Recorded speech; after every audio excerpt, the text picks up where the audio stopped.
Parenting is a big challenge, या हिंदी में ये कहें कि एक बाप होना एक बहुत बड़ा चैलेंज है।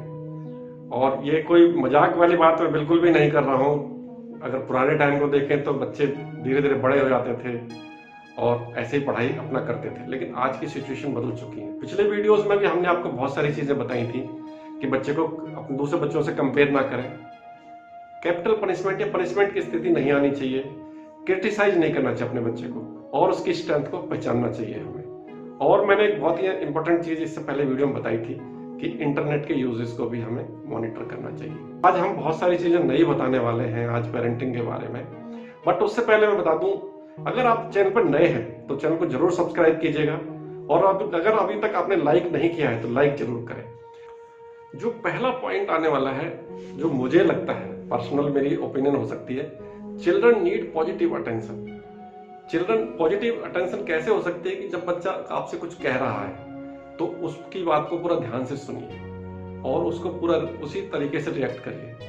अगर आप ये मान के चलिए कि अगर बच्चे ने कुछ आपसे बोला और आपने उसकी बात को इग्नोर कर दिया या ध्यान नहीं दिया, तो आप ये बिल्कुल 100% मान के चलिए कि जब आप अपने बच्चे से बात कर रहे होंगे तो वो सेम रिएक्शन होगा। वो भी हाँ सुनेगा, लेकिन वो कभी भी फॉलो नहीं करेगा उन चीजों को। तभी तो एक ही चीज को हम बार बार बोलते हैं बच्चों से, तो बच्चे ध्यान नहीं देते। तो ये हमें बहुत ही ज्यादा ध्यान देने वाली बात है कि चिल्ड्रन नीड्स पॉजिटिव अटेंशन। तो हमें इस बात का ध्यान रखें, जो हम जितना हम सुने बच्चों से पूर्ण रूप से सुने। इसके बाद जो बहुत सारी चीजें हैं, क्योंकि बच्चे हमसे सीख रहे हैं, बच्चे हमारे से ही बने हुए हैं या हम में से ही बच्चे हैं, आप ये मान लीजिए, दे आर नॉट डिफरेंट। तो जब वो हमसे अलग नहीं है, तो जैसे मैंने कहा कि अगर बच्चों से हमें बहुत ज्यादा उम्मीद है तो बच्चों को भी हमसे बहुत ज्यादा उम्मीद है। जो हम बात बच्चों से एक्सपेक्ट कर रहे हैं वो हमें अपने अंदर लानी पड़ेगी। यानी कि जो नेक्स्ट पॉइंट यही है कि be an example, be an example to your words, be an example to your children, be an example to your children. हमें अपने बच्चों के लिए एक आदर्श पेरेंट्स के रूप में पेश आना है, या एक आदर्श पिता या माता बनना है। वो कैसे बन सकते हैं कि जितना हम बातें पूरे दिन करते हैं या हम बात काम कर रहे होते हैं, हमारे अंदर बड़ी ऑनेस्टी होनी चाहिए, सच्चाई होनी चाहिए। जैसे एक छोटा सा एग्जांपल मैं देता हूं। गेट पर किसी ने नॉक किया और हम गेट के बाहर नहीं जाना चाहते, अटेंड नहीं करना चाहते, तो हम क्या बोलेंगे बच्चे को कि बेटा ये बोल दो कि पापा घर पर नहीं है। This is the biggest mistake. हमें नहीं मिलना है उसके दूसरे तरीके सोचें, बट बच्चे से हम कभी ना कहलवाएं कि पापा घर पे नहीं है या मम्मी घर पर नहीं है। आप अटेंड नहीं करने, आपको एक दूसरा तरीका ढूंढना पड़ेगा, पर कभी भी बच्चों से इस तरीके की झूठ बोलने वाली चीजें नहीं करनी चाहिए जो अनएथिकल हो। अगर हमने आज इसकी शुरुआत कर दिया तो कल बच्चा डेफिनेटली उसको अडॉप्ट करने वाला है। सेम चीज फोन पे भी होती है। कई बार फोन आता है और हम किसी अपने बच्चों से या वाइफ से किसी से अटेंड करवा देते हैं उस फोन को कि हम घर पर नहीं है या बाहर गए हुए हैं। तो उस चीजों को अवॉइड करना है। जो भी है हमें एज ए एग्जाम्पल सेट करना है और ठीक व्यवहार रखना है पूरे दिन अपने घर के अंदर, क्योंकि बच्चे वही चीज हमसे सीख रहे हैं। वही कैजुअल एटीट्यूड भी, अगर हमारा एटीट्यूड कैजुअल है, अगर हम नेग्लिजेंट हैं, अगर हम झूठ बोल रहे हैं, तो ये सारी चीजें बच्चा धीरे धीरे आपसे ग्रैस्प कर रहा है। तो बहुत ध्यान रखना है, एक हमें अच्छा पेरेंट्स बनना है और एक एग्जाम्पल पेरेंट्स बनना है। तीसरी और इंपॉर्टेंट जो बात मैं आपको बताने जा रहा हूं, do not give up everything to your child, do not leave everything on child. यानी कि सारी चीजें बच्चों पे ना छोड़ें। यानी आपको मॉनिटरिंग लगातार करनी है। बच्चा जब होमवर्क मिलता है तो घर में बैठे हैं उसके साथ में, और भले ही आप ना पढ़ा पा रहे हो या नहीं आप कुछ उसमें हेल्प कर पा रहे हो, लेकिन आप जितना ये जरूर बोलें बच्चे को, बेटा होमवर्क करना है, आप बैठिए।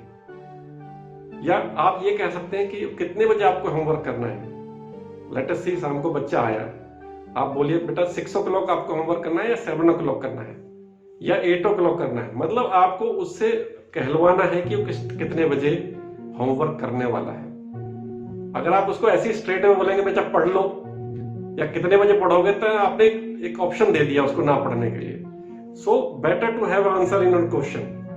हमें हमेशा अपने क्वेश्चन के अंदर ही आंसर निकलवाना है। तो मैंने उसका एग्जांपल दिया है कि बच्चों से पूछे कि आप बेटा 6 बजे पढ़ेंगे या 7 बजे पढ़ेंगे या 8 बजे पढ़ेंगे। और मैं एक एग्जांपल देता हूं। तो बच्चे को आप पूछ सकते हैं खाने के बारे में, बेटा आप पराठा खाएंगे, स्प्राउट्स खाएंगे या कुछ दाल मखनी खाएंगे। यानी आपने 3 ऑप्शन दिए, उसमें से एक आपको जवाब चाहिए।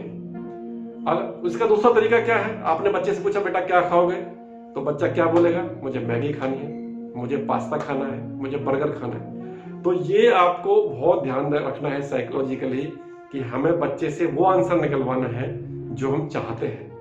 तो उस तरह के 3-4 एग्जाम्पल आप हमेशा माइंड में रखें, खाने के बारे में, स्टडी के बारे में, टाइम के बारे में, सब कुछ आपको ध्यान रखना है। तभी आप एक वो चीज बच्चों से निकलवा पाएंगे कि जो आप सोच रहे हैं। तो ये तीसरी बात मैंने आपको बताई, बहुत इंपॉर्टेंट है। हो सकता है मेरे इन विचारों से आप लोग एग्री ना करें, मेरे अपने विचार है, पर्सनल विचार है, बट हमें धीरे धीरे अपने आप में बदलाव लाना है। फोर्थ जो बात मैं आपको बताने जा रहा हूं, हमेशा बच्चे के इमोशंस को रेस्पेक्ट करें। क्योंकि मैंने पहले ही पूरे वीडियो में कहा है कि जैसा आप सोच रहे हैं, जब मम्मी या पापा सोच रहे हैं, बच्चे की थिंकिंग भी उसी लेवल में है। बच्चा भी आप ही की तरह सोच रहा है। तो जितनी बात वो बच्चा कहता है उसकी पूरी बात को ध्यान से सुना जाए। एंड कई बार वो अनरियलिस्टिक चीजें भी आपसे डिमांड करेगा, लेकिन आपको ये जस्टिफिकेशन देखना है कि ये चीज इसकी जरूरत की है या नहीं। मुझे लगता है कि बच्चे अगर 100 चीजें मांग रहे होंगे तो उसमें से 30 या 40% फिर भी ठीक होती हैं, तो हमें उनको दिलवाना चाहिए। दूसरी बात, अगर हम सारी चीजें उनको दिलवाते जाएंगे, सारी फैसिलिटी भी देते जाएंगे, उनको कभी कोशिश ही नहीं होगी बच्चों की कि भाई हम क्या करना है, तो फिर एक चीज ऐसी निकल जाएगी कि बच्चे को पता है कि सब कुछ मिलने वाला है, वो एफर्ट्स ही नहीं करेगा। तो मैंने आज कुछ पेरेंटिंग के बारे में बातें आपको बताई हैं, और अगर आपने पूरा वीडियो भी देखा है तो आप चैनल को सब्सक्राइब नहीं किया है तो चैनल को सब्सक्राइब करें, लाइक करें, तो शेयर करें। हम और भी बहुत सारे वीडियोस इस पर लेके आने वाले हैं आपके लिए, तो सारे वीडियोस को देखिएगा गुड पेरेंटिंग के बारे में, और चैनल को सब्सक्राइब करते रहिएगा। Thank you very much, bye bye.